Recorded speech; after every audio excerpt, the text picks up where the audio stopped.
This video is all about RSPs. So what exactly is an RSP and how do they work? An RRSP is a tool that we use to help save for our retirement, but more specifically, it's a type of investment account. Inside of your RRSP account, you can invest in a variety of things like stocks, bonds, GICs, and mutual funds, for example. In most cases, if you're making money inside of your investment accounts, you're required to pay tax on those earnings annually. One of the greatest benefits of an RSP, though, is that you don't actually have to pay any tax on what you earn until you eventually withdraw it. And another benefit is that making deposits to your RSP could help lower your income taxes. Here's an example. Let's assume that Bob makes $45,000 a year, and in 2018, he does not contribute any money into his RSP account. When Bob files his taxes for the 2018 tax year, CRA will use $45,000 as his income to calculate how much taxes he owes them.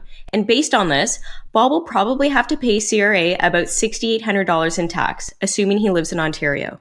In 2019, however, Bob decides to start saving for his retirement and contributes $2,000 into his RSP. When he files his taxes for the 2019 tax year, CRA will only charge him income tax on $43,000, and this will save Bob about $480 in income tax. But what happens when Bob starts to take money out of his RSP?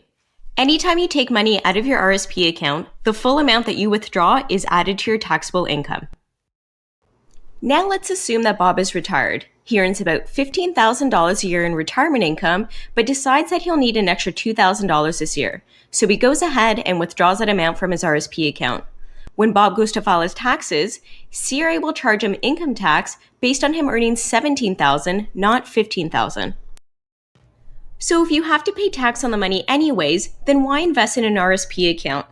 Well, one of the reasons is that Canada works on a progressive tax system, meaning the more money you make, the more tax you pay on each dollar that you earned. So in Bob's case, the amount of income tax that he would have to pay on that $2,000 would be much higher when he was earning $45,000 versus when he's retired and only earning $15,000.